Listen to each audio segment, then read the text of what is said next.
Keiko, 17, visits a port town on Tama, Jeju Island. She is part of a shamanistic dance group that is sent together with an envoy from the Yamato court. Keiko used to be a cleaner slave at the court of Shaman Empress Ayo of Yamato. Life at the imperial court was characterized by harsh labor and stern discipline. At Ayo's palace there were around 2,200 female slaves who worked for the empress. Men were not permitted and neither were Ayo's servants permitted to leave the palace. Only 2 soldiers were permitted to deliver important messages to the empress when needed. The palace was secured with hundreds of troops as defense. Empress Ayo developed a distant character due to traumatic events that happened to her during her early reign, which included several revolts and 2 assassination attempts on her life. Keiko was born into slavery as the daughter of 2 Kyushu slaves. The landlord of her parents, with the approval of her parents, sent Keiko at age 7 as tribute to Empress Ayo in exchange for debt relief. The debt relief also led to a promotion for her parents. So, the fellow slaves of Ayo became Keiko's only family. 2 months after the sudden death of Empress Ayo, Ayo's companion lover and only friend Bordine ascends to the throne under the name Iko. Iko sends envoys to China, Funan, the Byzantine Empire and to the Korean island nation Tama with the approval of the ruling elite of the Yamato Confederation. The envoy is not well received by the Tama people. When the ambassadors are killed, the Yamato troops, stationed in Kyushu, retaliate with an annexation of Tama Island. Keiko, still residing in the port town 2 months after the annexation, sent a letter to her mistress Iko, requesting her to visit Tama. One Empress Ayo died due to some bizarre sickness. The Yamato ministers didn't want to disclose what she exactly suffered from. The slaves at her palace mourned her death. There were none of her relatives coming to the funeral. Many people in the Kinai province suspected murder. The people didn't trust the government's reports at all. The 28 client kings of Yamato, together with the Yamato ministers, agreed to bury her in a coffin grave. After the funeral, which happened 2 weeks after her passing away, attended by around 4,000 people, the Yamato ministers sought for a successor. They didn't want to provoke the wrath of the population by placing a man on the throne. After the death of Himiko, Ayo's predecessor, the people rejected the male ruler that took charge. It led to a civil war that killed thousands of people and destroyed many villages. Ayo, who was 13 at the time, was selected as successor to appease the collective anger of the population. Ayo died at age 87, after reigning for 74 years. There was none of the royal houses nor any one regional aristocracy that had any ambitions of succeeding Ayo.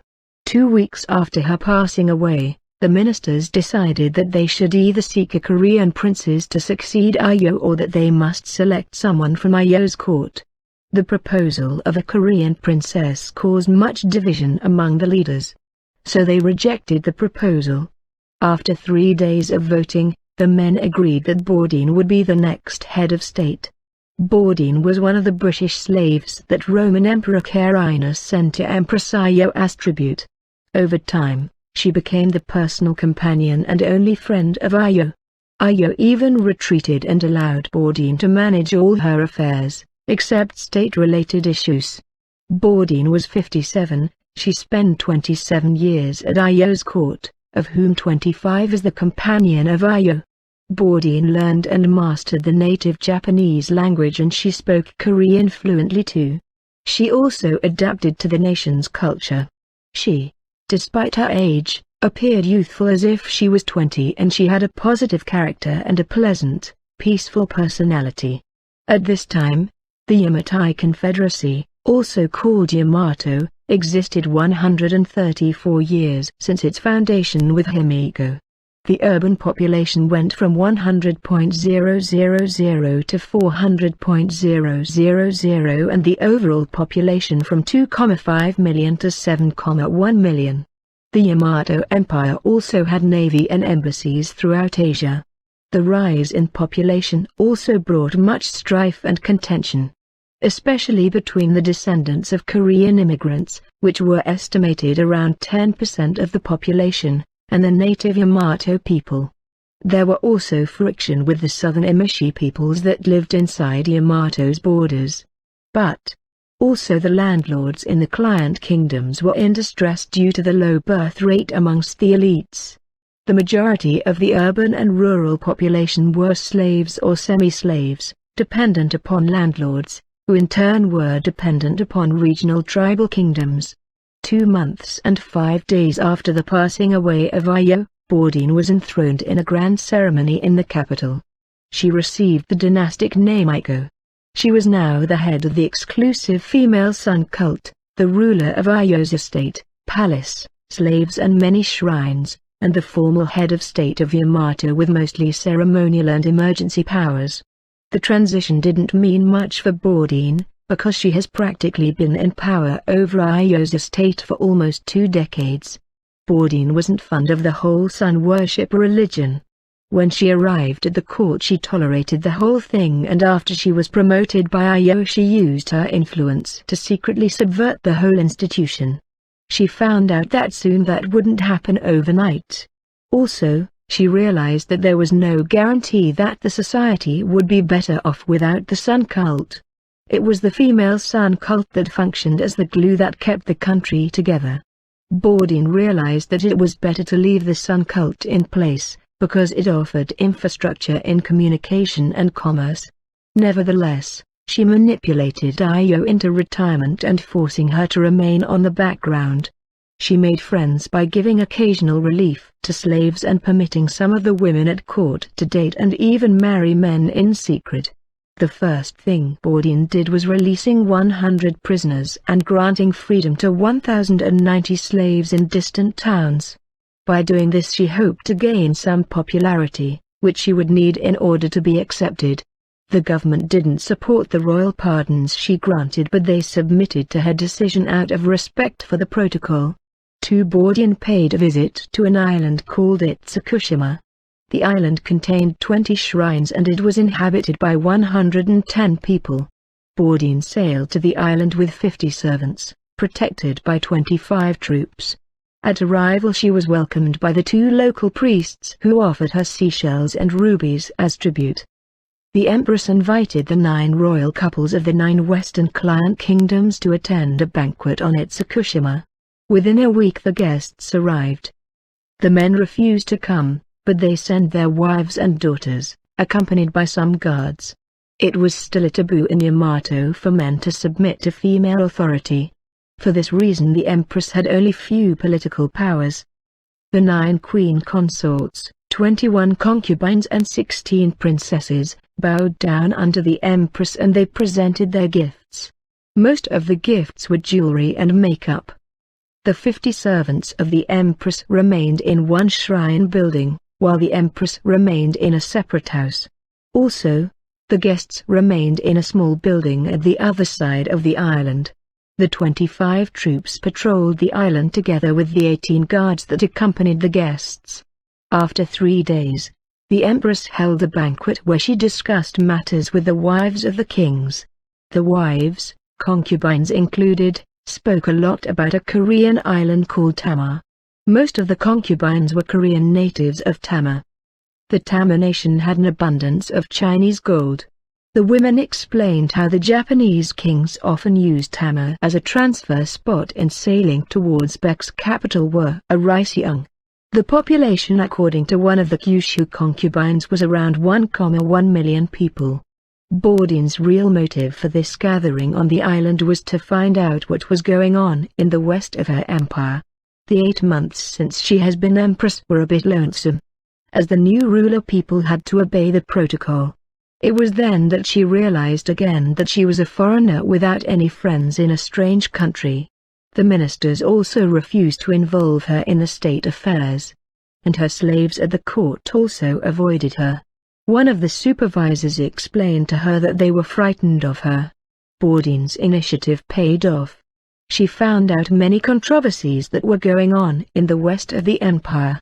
The Yamato Empire is ruled as a confederacy, This leaves each kingdom and district within the empire to have full autonomy about their domestic affairs, except when it comes to the military and taxation. The Kyushu landlords desired the annexation of the Tama kingdom in order to get more employers on their field. The populous island offered much potential slaves.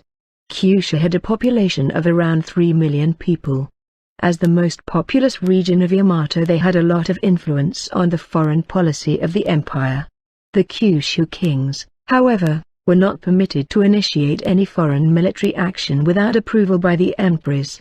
Boudin realized that the Yamato country was not as united as she thought it was. Even within Kyushu there were fierce divisions among the population. In the south, on Aoshima, Shikoku, there was even a populous separatist movement from the Yamato Confederacy. The queen of one of the Aoshima countries even admitted that the population saw the Yamato rule as an iron yoke on their lives. The taxation was quite high also. 2 weeks into Boudin's conference, the king of Tsukaikoku came to visit his wife. He also requested attendance with Boudin. Boudin agreed. "Majesty. Sir, I heard that you long to discuss some matters with me?" "Yes. It relates to the fate of my people without your empire. Tsukai is the second most prosperous country next to both Kyushu kingdoms. Your people are an advantage to our nation. That's what I wanted to speak about." "What's going on?" "The Gaia Confederacy has declared war on our island nation. They want us to either join the Gaia Confederacy and become assimilated into their culture, or they will invade our island and massacre a large part of our population. The Gaia Confederacy has officially declared war unto us." "How long?" "A half-year officially." "What did the Yamato Prime Minister do with your news?" "We've informed him, but he thought it was all exaggeration. They refused to send a diplomatic mission to negotiate with the Gaia states." "Sir, keep this issue quiet. Make sure nobody finds out about this. I don't want any panic throughout the nation. Half of my people are considering migrating to the Gaia states or to Mahan anyway. They perceive Yamato's rulers as selfish, elitist and extremely burdensome economically.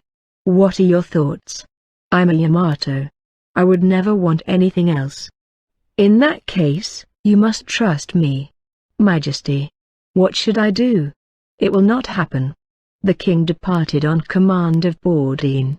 When he left, the empress realized that action was needed in order to preserve the Yamato nation. Even though her powers were quite limited, she came with a plan. She sent 3 troops towards the capital with the order to gather politicians for 4 envoys. 1 to the Jin dynasty, 1 to the Funan kingdom, 1 to the Byzantine Empire and 1 unto the Tama people. 3 weeks later the envoys arrived at Itsukushima. Boudin sealed the documents and the ships went their way. In the 6th week of her stay on Itsukushima, she heard that her ambassadors to the Tama people were murdered. At this time, the wives of the kings were still with Boudin. The assassination of the diplomats was a huge crime that couldn't go unpunished. She, however, kept this quiet in order to prevent disturbance. The 9 kings send all their children towards Itsukushima after hearing about the assassination of the diplomats. They feared an attack on the western countries of the Yamato. The kings themselves hid themselves in their strongholds. The common people were not informed at all. In the 8th week of Boudin's stay on the Shrine Island, she received a letter. The letter was written by one of the shaman dancers that was still on Tama. The letter was sent to the Tsukai court, who in turn delivered it to the empress. "Your Highness, my name is Keiko. I am a 17-year-old dancer from your court in Kinai. I became part of your household after my parents, in agreement with their landlord, sold me to you as tribute. I have served you joyfully past 10 years. After Ayo's death you've relieved us from hard work and we received more leisure time. I am grateful for that also. I was selected to join the group of dance performers to perform for the Tama people. We performed 4 times. It was lovely. However, after the ambassadors were killed, we were left behind in the port town. The remaining men are too frightened to leave. "Your Highness, I would request you to come to this island in person. The Tama people might feel charmed by your sorcery and surrender themselves." What this Keiko never realized was that Bourdin was everything but a sorcerer. She wasn't even involved in the occult. She only pretended in order to gain and maintain her influence at the court. In fact, she wasn't even interested in such practices at all. To be frank, she was opposed to all those stuff. Her faith forbid all those practices. She was surprised that she was even selected as the successor of Ayo. Most people that shared her faith were severely persecuted and even killed. Her relationship with Ayo blinded most people. However, Bourdin realized now that people might find out who she really is. If that happens, then not only she but all her fellow believers in Kinai, and their relatives, would be endangered. That evening her sleep fled her and she became ill. The next morning, after drinking some rice wine, she came to terms that she, as far as the people were concerned, was a complete fraud. It also got through to her that his Keiko is her only potential friend in this part of the world. She remembered the first day she arrived in Yamato. She was amazed by the longevity of the people. She was also quite overwhelmed by their politeness. It took her a while to get used to it. Over the years, she also witnessed that behind the peaceful facade were many troubling emotions. Suicides are also common, especially among men. Too common. Several of the women at the court even committed suicide. Ayo once explained unto her that the shame of rejection is a pain many can't bear.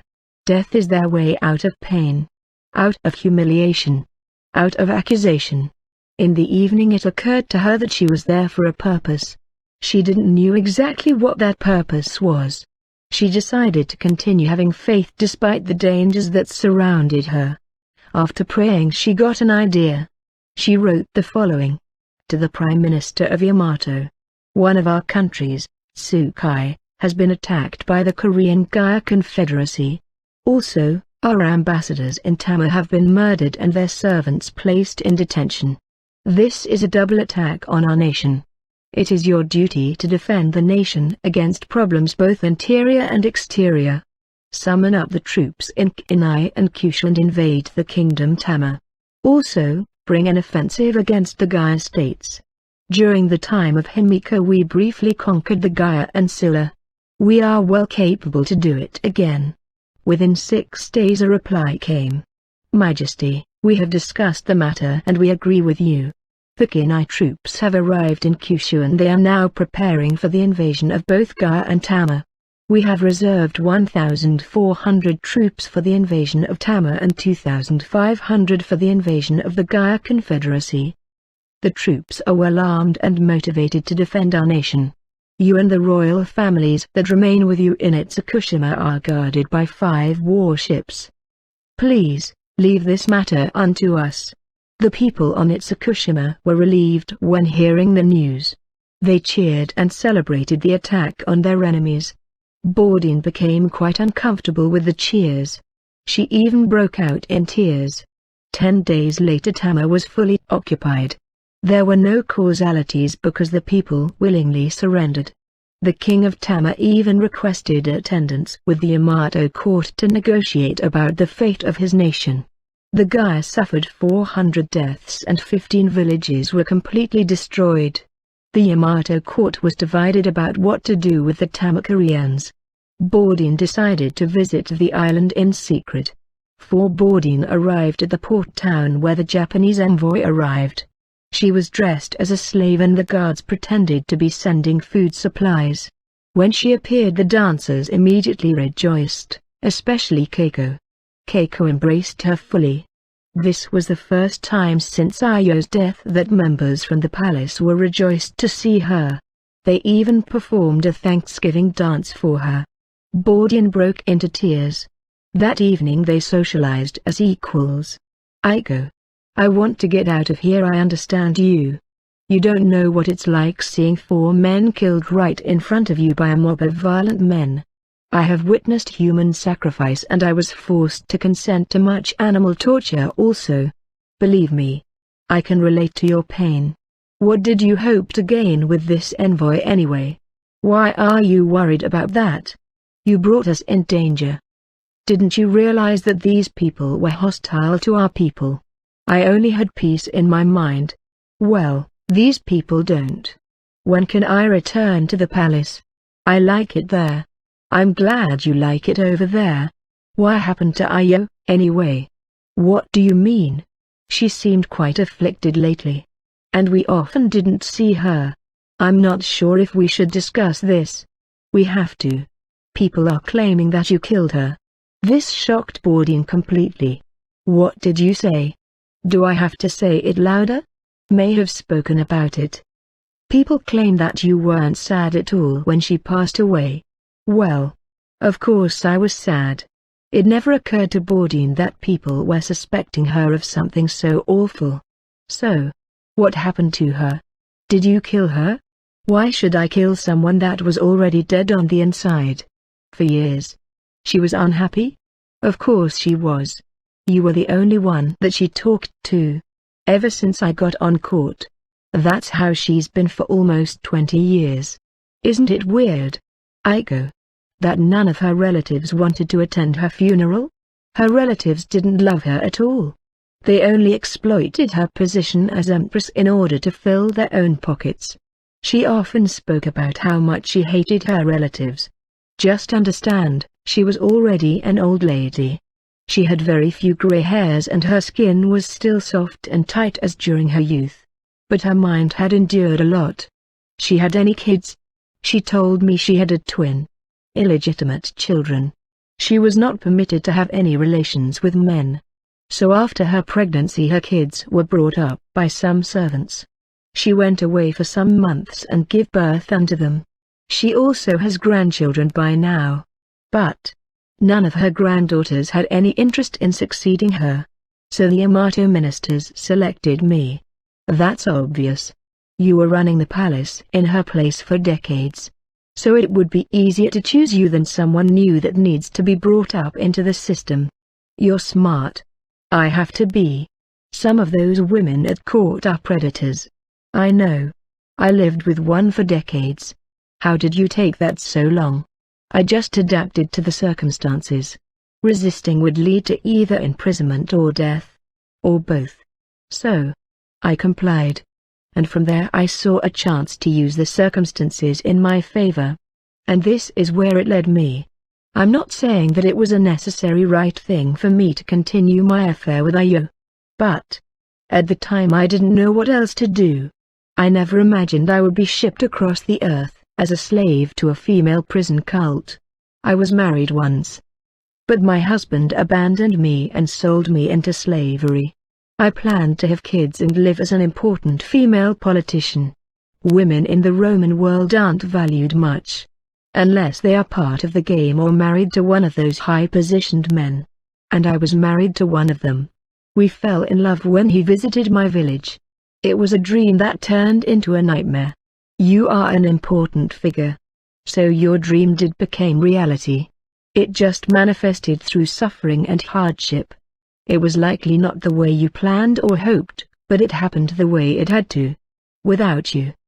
The predators at court might have harmed me for life. Your stern rule keeps many of those lowlifes in check. Thanks. Your suffering is worth it. Bourdin. I know that's your real name.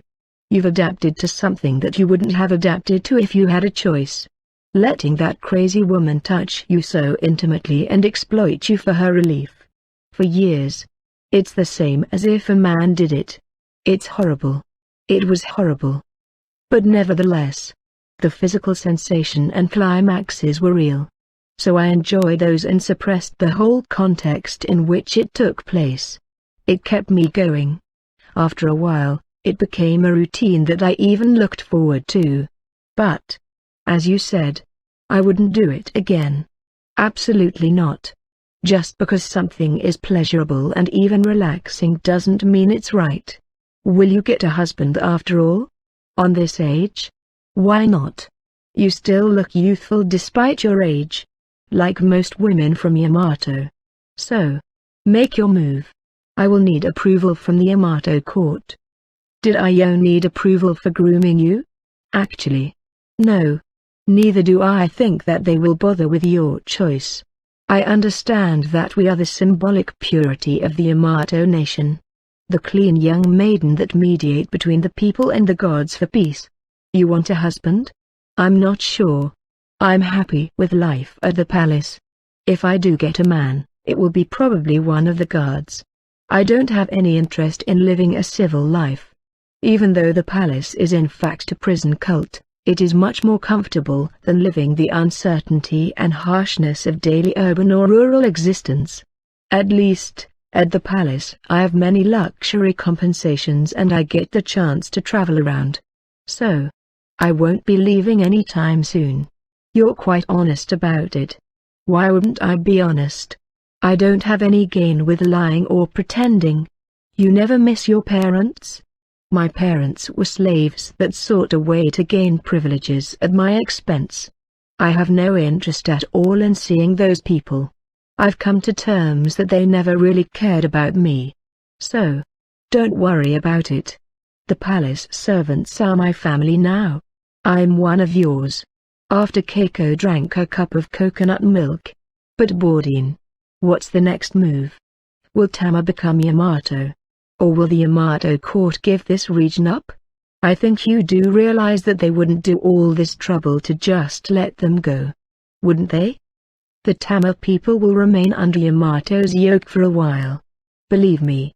I believe you. You are honest and fair. Those are not qualities that are easily found in this world. You are a hidden jewel. Bourdin blushes. Bourdin. If for some reason you would like to continue the tradition of your predecessors, I'm in for it. What tradition? Let's say that you want to go to a cave. To relax yourself and eat some of honey that's left at the walls of the cave ... or you just to stay warm. I'll offer mine. That is. I'm just letting you know. I don't care at all how vile and unnatural it is. If it grants me comforts and privileges at the court, I'm yours. Keiko's behavior shocked Bourdin. Bourdin didn't express it.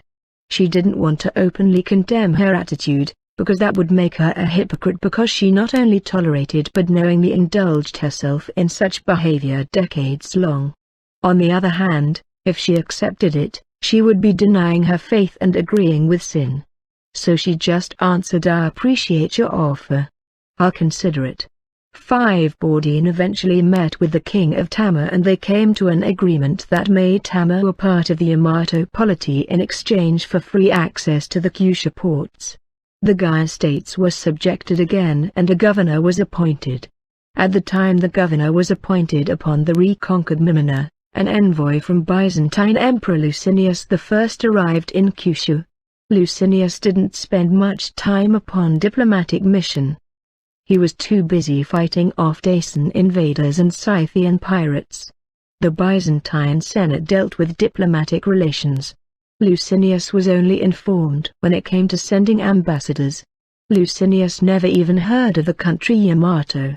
He was intrigued that the Japanese send so many golden scales as tribute. He was also shocked that they had a woman as ruler. It was the impression of wealth that the Japanese envoy made that led him to decide to establish an embassy in that country behind China. The envoy towards Byzantium by sea took 22 days to arrive in Egypt. Via Olbia, Licinius I sent a response to Yamato. This envoy took only 19 days to arrive, due to using horse relays on the Sarmatian roads. In China they transferred onto ships. In total, 63 days passed since Bourdin sealed the envoy to Byzantine and the arrival of the Byzantine envoy in Kyushu. Within those 63 days much occurred. At this moment, Bourdin resided at her palace. The envoy was redirected towards Ginai, which took 2 full days. When the envoy had arrived, Bourdin became excited. However, the Prime Minister advised her not to interact with the envoy. She listened. Licinius only sent 5 ambassadors and their wives, accompanied by 50 employees and 80 troops under the authority of a centurion. Also, there were 2 male Dacian slaves sent as tribute. The ambassadors were former provincial senators from Syria, Pannonia and Macedonia. They had experience in conflict resolution. Among the 50 employees, the musicians, businessmen and their wives, cartographers and writers. The costs of the diplomatic mission was financed with half of the golden scales that the Japanese envoy gave as tribute to the Byzantium. The 71 scales were melted into Solidas coins. The 145 scales came from a collection of 2,923 scales that were stored in a Kinai storehouse. Kinai had an abundance of gold that was preserved by the Yamato government. The gold was used for tributary missions and to bribe foreign leaders in China and Korea. The leader of the envoy was Ambassador Glazius. Glazius met with the Yamato ministers and they were permitted to reside near the marine base of Kinai at the delta of the Yoda River. The Yamato ministers distrusted the Roman envoy. That's why they wanted them under surveillance as much as possible. The tensions within the Yamato Empire decreased due to the victory upon Korea. The ministers, however, understood that the relief is short-lived. They needed another victory in order to unify the people. Some of the ministers accused Emperor Saigo, Boudin, of recklessness. Some ministers even suggested a reformation of the polity. Others opposed the idea of change because of fear of the unknown. One of the ministers, a former Marine, saw the situation differently. Brethren, we all know that our nation is divided. We have around 7 million people. And now 2 million more from Korea. Together 9 million that are part of our heritage. We cannot be divided by issues that don't matter. The empress cult is expensive. I agree. Nevertheless, it is what keeps the people of all these islands together. The women at the palace don't reproduce, so there will be no sibling rivalries or generational hatred due to inheritance issues. There are no men that are upset due to their wives' infidelity. Every generation we receive new young women as tribute from the client kings. The women provide entertainment throughout the country. This pacifies the people. If we would have a male emperor as the official head of state, we would have many women fighting for his favor. This would lead to many illegitimate children who would cause military conflicts continually concerning succession. At this time, we have a well-functioning confederacy, guarded by us, cemented by the female sun cult. Our nation is not perfect. It has many dysfunctions in it. Despite the many dysfunctions, we have no civil wars nor blood feuds anymore between tribes. We have a stable workforce and a well-stratified society in which everyone knows their place. Another minister responded we should still remain open for improvement. We are no centralized kingdom. That is our weakness. If we would come under attack either by the Manchurians or by the Chinese, we wouldn't stand a chance. And bribes won't work forever. We will need to improve our navy and centralize our decision-making. At this time, the kingdoms and districts have too much power domestically. A female on the throne is a good idea, but it will not solve our legitimacy. I should remind you, brethren, that there are many countries in Asia, from India to Funan, that still doubt the legitimacy of our existence as a nation. Some still see us as an overseas region of the Chinese. We will need to prove ourselves. What do you suggest? Just as in the days of Himiko and in the beginning of Io's reign, we must have conquest. Conquest to where? Korea. It is the only place we can conquer. What about the Ryukyu Islands? We don't have the maritime power to govern those islands. The administrative power would exhaust our treasury. And there is no long-term gain with invading the Ryukyu people. We only invaded until the Han River till now. And both annexations were short-lived. We are more numerous now. It is also a good way to cement the bond of the nation by shedding the blood of the young men to preserve the nation. We can do it. We already have Mimina on the mainland. We can make an offense upon the Han River basin. From there we can continue until we reach the Manchurian tribes. We will not be able to control Korea through brute force. We will have to include them in our polity and give them the same benefits as all the domestic Japanese kuni. Realize, brethren, that the Koreans will vomit the whole idea of having a woman as their ruler. They are used to have small centralized states ruled by stern male aristocracies headed by kings. We have stern kings too, but very weak puny. All right. All right. The Prime Minister interfered enough. When the men were calmed down, he made the decision. We will annex the whole Korean peninsula, including the mountainous plain in the south of Manchuria.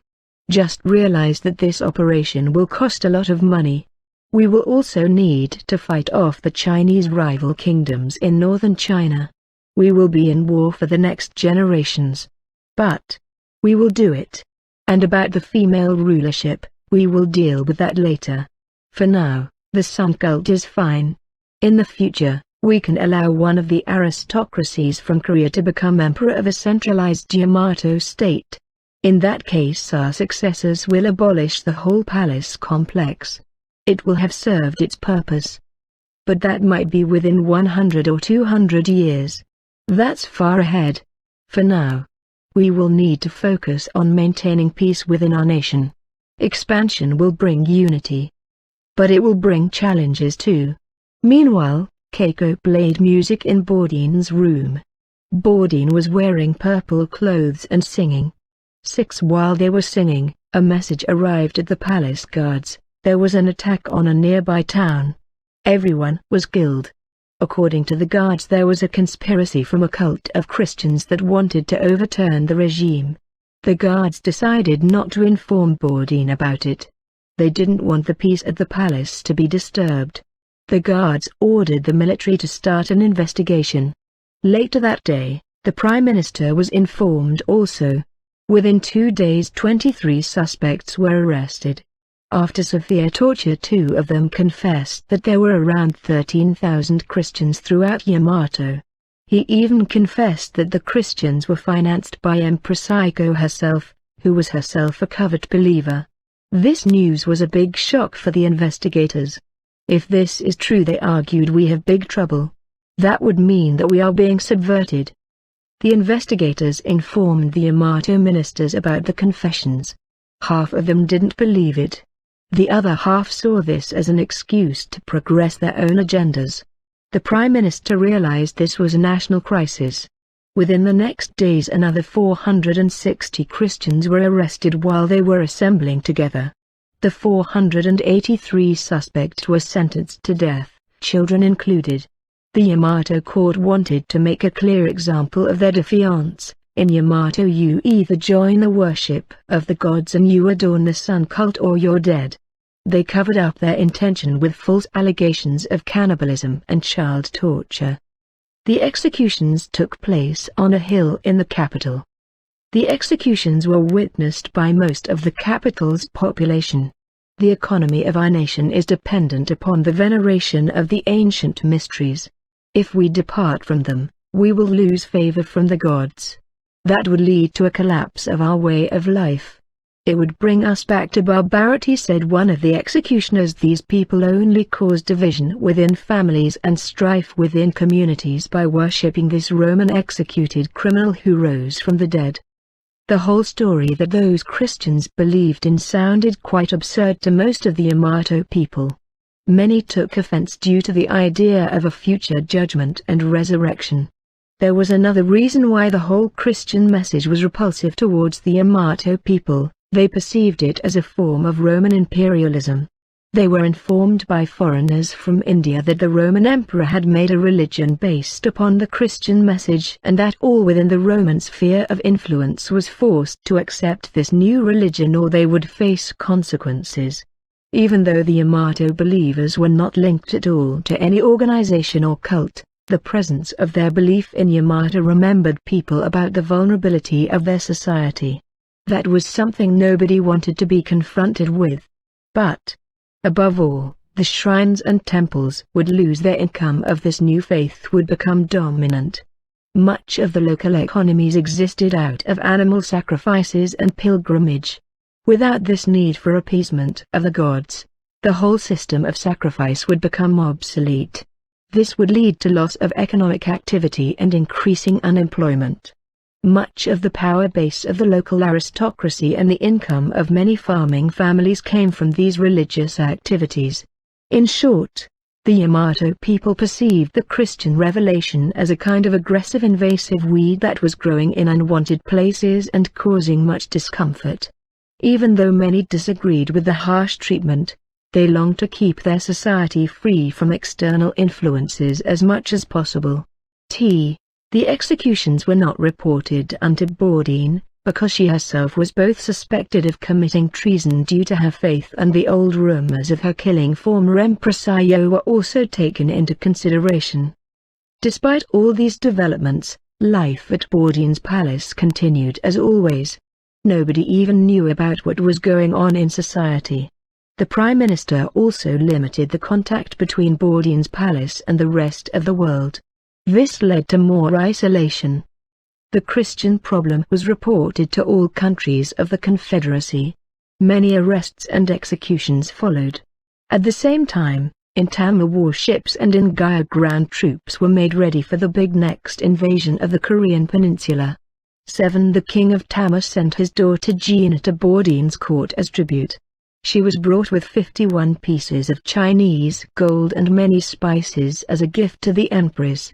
Bourdin ordered the gold to be minted into coins and to be used as welfare for the poor in Kinai. Gina and Keiko became rivals. As a princess, Gina moved into Bourdin's apartment, while Keiko was only a frequent guest. Keiko was afraid that she might replace her as Bourdin's best friend. When Gina realized the jealousy of Keiko, she informed Bourdin about it. "Your Highness, jealousy can lead to much harm. This is not going well. We should find a way to appease Keiko." Bourdin interrogated Keiko concerning the matter. Keiko confessed, and Bourdin offered her to move in with her on the condition that she would be hospitable towards the princess. Keiko agreed. Once Keiko noticed that Bourdin wouldn't take away any privileges from her, the spirit of jealousy disappeared within days. Gina and Keiko became friends. One day Gina desired to visit Lake Biwa. Even though it was forbidden for the women to leave the palace, Bourdin gave in to her request. Keiko demanded her to go with her. The two left in a chariot to begin their 3-day journey. They stopped at a shrine village to purchase food. Gina delighted in chicken, while Keiko bought a fish meal. When they arrived at the lake, they rented a small cabin at the beach. The chariot with the troops remained close. "Why did you want to visit this lake?" "I wanted some days off from life at the palace. It's so restrictive." "Why is it restrictive?"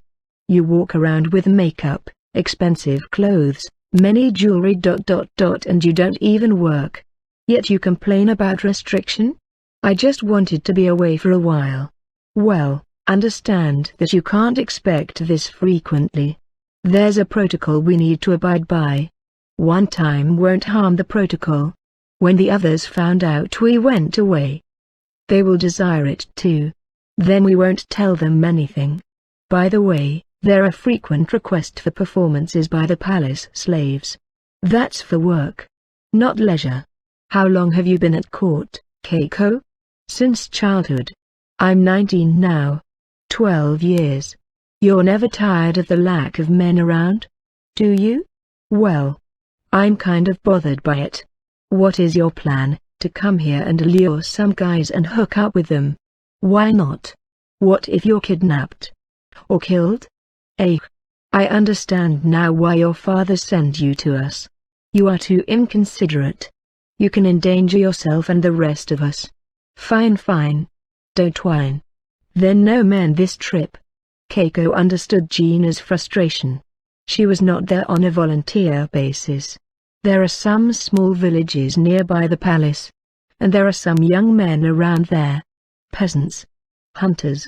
If you want, you can begin an affair with one of them.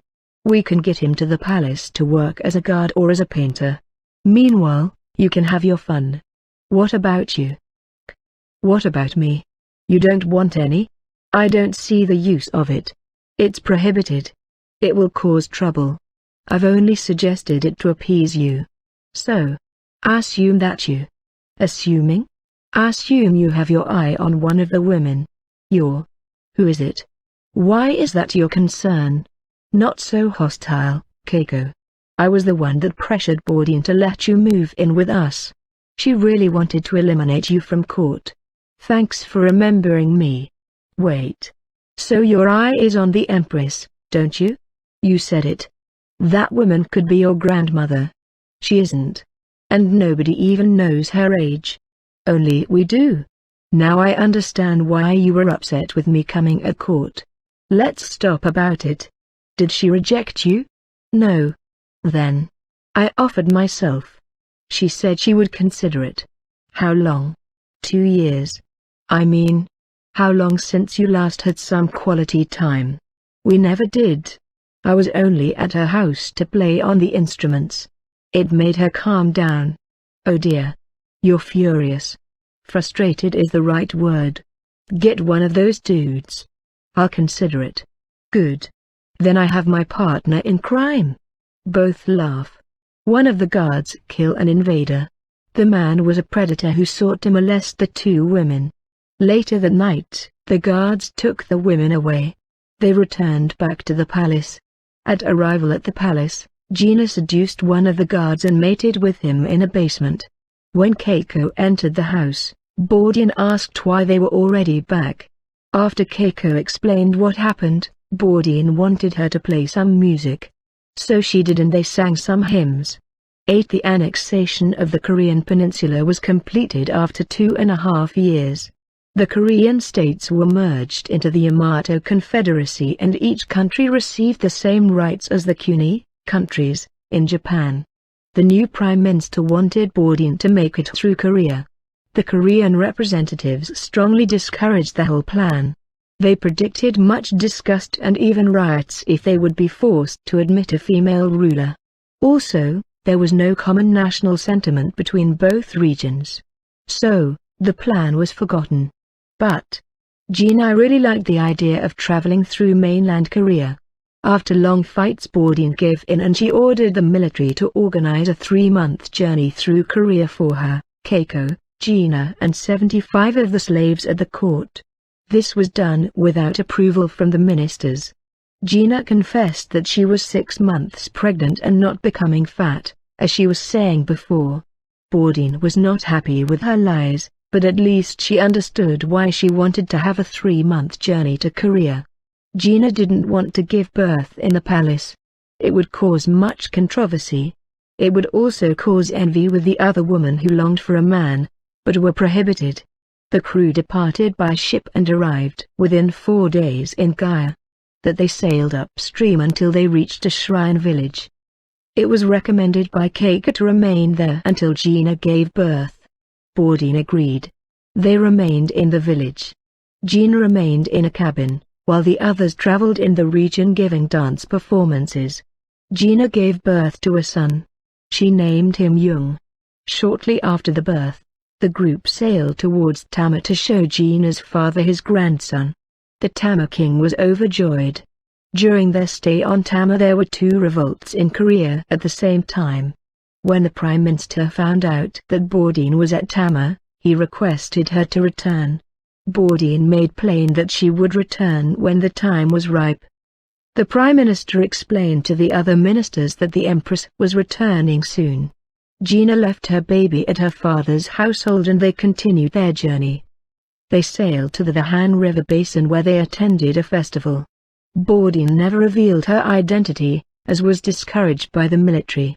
After the festival they decided to sojourn on the Han River. During their 4th day of sojourning, a big fire occurred in Wariseong. 2 neighborhoods were burned down. 7 days afterwards the bodies were counted, 322 dead.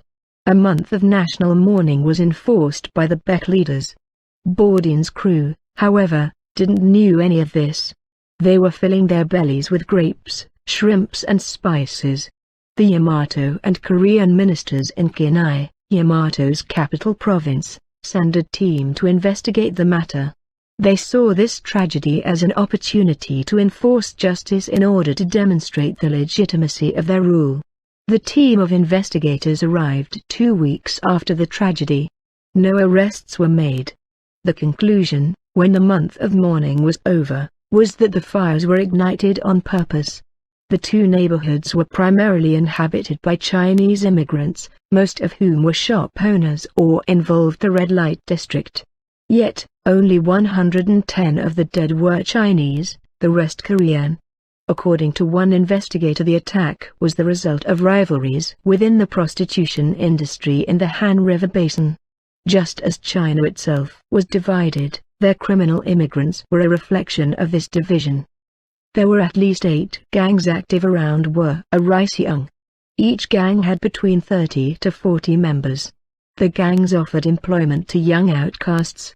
This latent function of their criminality was appreciated by the leaders of Beck. It was for this benefit that the gangs were tolerated. After the month of mourning, the Beck people wanted answers, and they became enraged to appreciate the lack of transparency. Some even began to suspect their own leaders of committing this crime. At this time, Bourdain's crew was in a bay between the kingdom Goguryeo and chiefdom Yi, which was at the north of Silla, east of Beck. The bay had only 3 small villages, containing less than 900 inhabitants. It was a quiet place that was only used for fishing and hunting. No industry, military nor religious activity happened there. There was only a road that connected Yi and Goguryeo. Bourdain's crew performed dance rituals and even seances for the villages around there. Bourdain herself often remained in her office, on deck, accompanied by Keika, who was her private musician. The king of Yi informed his ambassador in the Yamato capital that a shaman high priestess was residing in the Kalma Bay, today, Wonsan Bay, and entertaining the villagers. The ambassador informed the prime minister about it. The ambassador knew that the position of Empress Saiko, Bourdain, was quite controversial. The prime minister made him promise not to reveal this information to anyone else. The prime minister kept the information unto himself. Also, he had to deal with the 2 revolts in Korea too. The ambassador of Beck informed the prime minister that in the weeks before and briefly after the fire in Wattpad, there was a small fleet sailing upon the Han River. The fleet held a group of shamans, led by a blonde woman, and they disappeared 3 days after the fires occurred. According to one Chinese restaurant owner, the women were slaves of their cult leader whom they called Queen Aiko. There were also soldiers protecting the fleet. When the prime minister received the report, he immediately knew that it was Bourdain's crew. He, however, began to suspect Bourdain of involvement in the Wattpad fires. He had always been protective of the empress, but now he had doubts about her integrity. The fact that she was a covert Christian began to concern him. Before, he didn't see it as any threat or anything to be concerned about. The prime minister heard also a rumor from the wife of Kyushu landlord that Bourdain received much gold as tribute from the king of Tama. It was against the protocol for her to receive tribute without informing and consulting with the ministers. Also, the rumor was that the daughter of the king of Tama became pregnant while living at Bourdain's palace. She gave birth to a son, whom the king of Tama is pretending to be his own son. This rumor was alarming because it meant that there were men, who were not part of the group of ministers, that had access towards the Sun cult and their spending. The prime minister predicted much future trouble coming from Bourdain's palace. If it's true that a Tama princess was impregnated and that Bourdain had covered this up, then how many more hidden children are born at the palace? Those children will grow up demanding a part of the palace's wealth. Soon, you will have rival families controlling and putting pressure on the Yamato state. People that we know nothing about. This needs to end. The rumors were also bad for the image of the Yamato nation. The prime minister ordered an arrest warrant for Empress Saiko and the women who were with her. The arrest warrant was handed over to a captain of a large fleet. The captain was paid 2 bars of silver as compensation for acting out the order. The captain left with 9 large ships from the Yoda Delta. The prime minister also sent an inquiry to search through her palace and to document all the wealth present. The report came, after 10 days.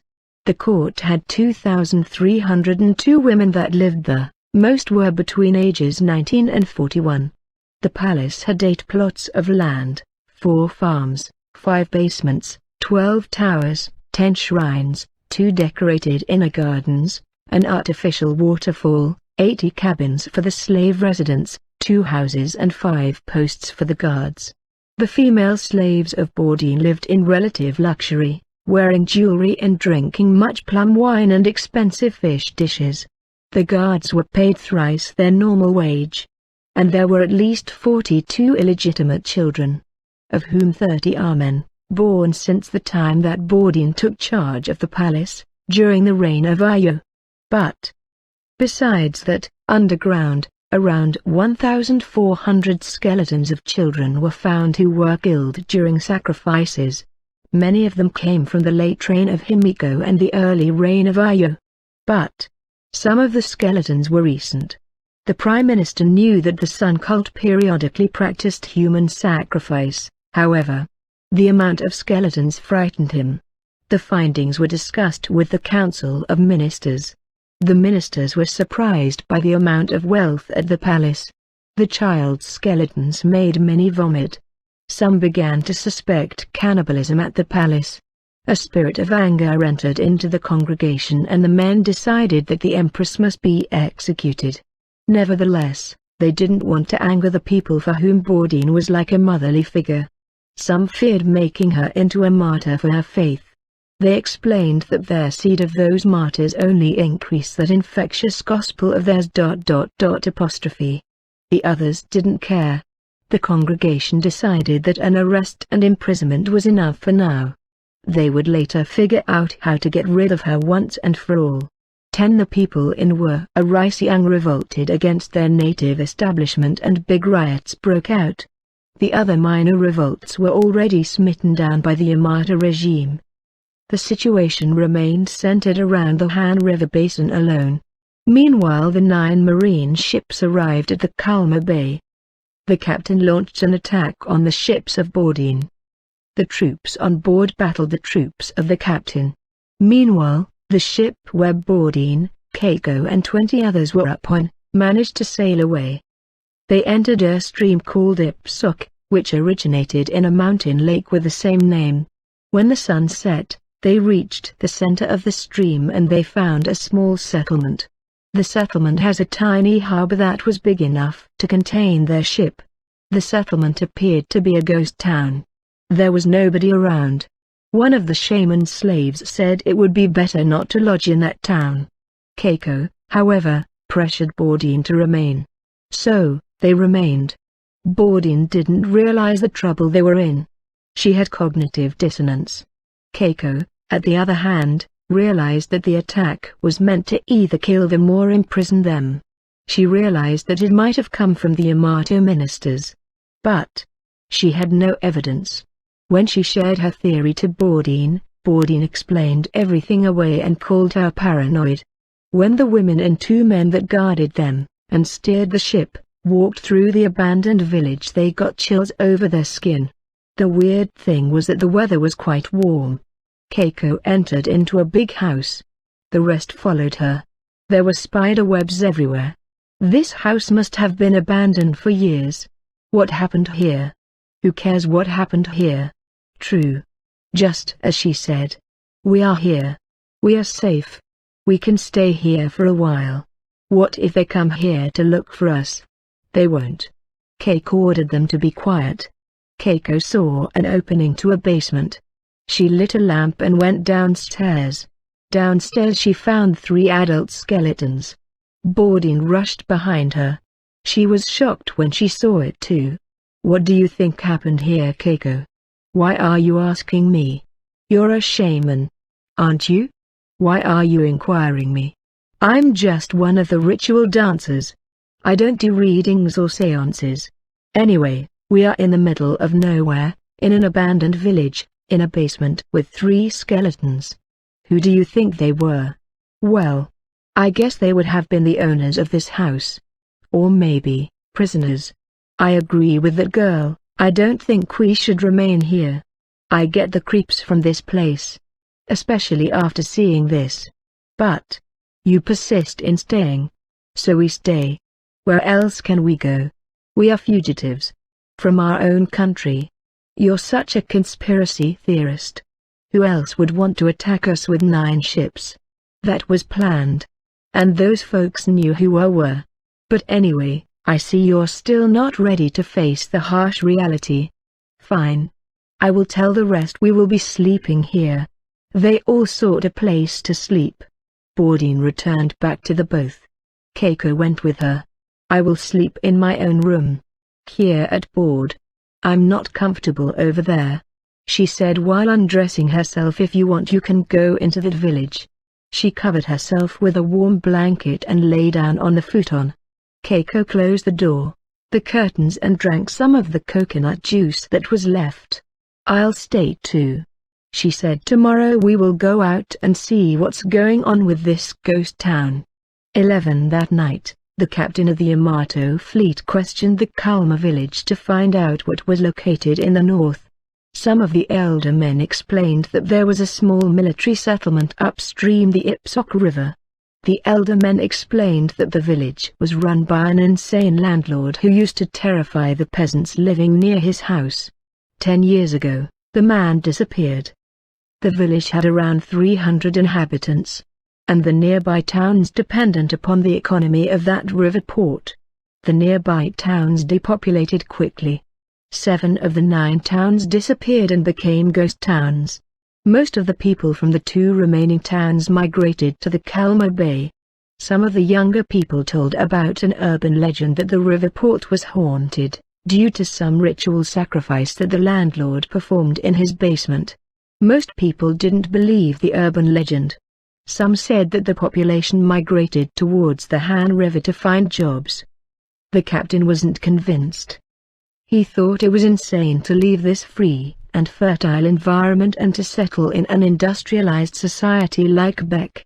Also, by land it would take maybe a week or 2 to arrive in Warisiung. The captain commanded an expedition into the Ipsok River. They entered the Ipsok River Delta. 1 hour past midnight they arrived at a river port, containing 1 large vessel. They assumed this was Bourdin's vessel. The captain ordered the man to search the village. Keiko and Bourdin became intoxicated with bodily passions. This was the first time since the death of Ayo that Bourdin became involved with another woman. In between she briefly dated 2 ministers. She hoped to find another husband. The first minister later confessed that he was married. So she blew the relationship. The second minister was only interested in financial gain. He broke the relationship when he realized there was no gain. When Gina arrived at court, they kissed several times. But Gina made plain to the Empress that she didn't want anything more. She longed for a family with a husband. Bourdin admired her attitude. Bourdin was not aware that she became confused and emotionally messed up by her relationship with Ayo. Her blindness was not challenged by anyone, because lustful surrender to dominant women were common at the palace. It happened all the time in places where men were scarce. Most women even saw Bourdin's position during Ayo's later years as an advantage that they craved themselves. This made it impossible for her to be freed from the past. Your brain and body have the great ability to adapt to any environment, even hostile and toxic environment. This is natural and healthy. The disadvantage of this ability, which is meant for self-preservation, as shown in this short story, is that sometimes you are more influenced and controlled than you are aware of. This is the case with Bourdin. Her longing for companionship blinded her so much that she didn't notice nor cared when people were exploiting her. She never saw the exploitation for what it really was. This was also her issue during her marriage with her ex-husband. Bourdin lay on her back, on the futon, in a missionary position while Keiko was on top rubbing herself wildly on the Empress. They heard men talking loud outside. Did they find us? Bourdin was shocked. Oh dear. I've closed the curtain and locked the doors on the ship. They will not find us that easily. I think you're right. About what? About the ministers wanting to arrest me. You are way too naive to be a ruling queen. Well, Thanks for the compliments. I don't meant to be rude, but taking in that Gina girl at court was a big mistake. I see that now. But what good does it do to feel regret? I'm in the north of Korea, stuck at a ghost town. On a ship, in a cabin. Being pleasured by me. Yes. That. I still remember you offering your cave. I guess you accepted the offer. Instantly, it was as if Bourdin was awoken from a sleep. She realized what she was involved in. Don't tell anyone about this. It's none of their business. By the way, half of the women at the palace do these things. There is much domestic violence at the palace too. Why am I not aware of all of this? You were too distracted by those ministers you were sleeping with. They promised to marry you. But they both were assholes. You came every day at my house. I didn't want you to worry. I mean, I was also a bit selfish. I just wanted to have a friend at court to spend time with me. I can't stand many of those people at the palace. If you want, I will release you from the palace. Where will I go? By the way, you are the sweetest and most kind person I know. Compared to you, I would say most people in Yamato have a cold heart and they're mean. At court you are stern due to your position. It's that combined with the kindness that you show frequently that prevented people from taking advantage of you. Bourdin now realizes that Keiko is telling the truth. When we return to the palace, I will probably be executed. I don't want you in trouble. That's if we will ever return to Kinai. Why did you write to me? To come over to Tama. When you were a captive over there. I wanted 2 rewards. Rewards? Yes. I wanted to have a friend at court. You were lonely? Yes. But why me? Despite the conditions you were in, you had a kind of light-hearted happiness with you. It drew me. Nice to hear that. It's the truth. Well, I'm happy with the first reward of my initiative. What is the second reward? Keiko went on her knees, forced Bourdin's legs over her shoulders and gave her lip service. She paused for a while and said this. She continued. What both lovers didn't knew was that the captain had entered the ship. They didn't knew that 2 of the soldiers heard Bourdin's moans and were ready to break into the cabin to assassinate them.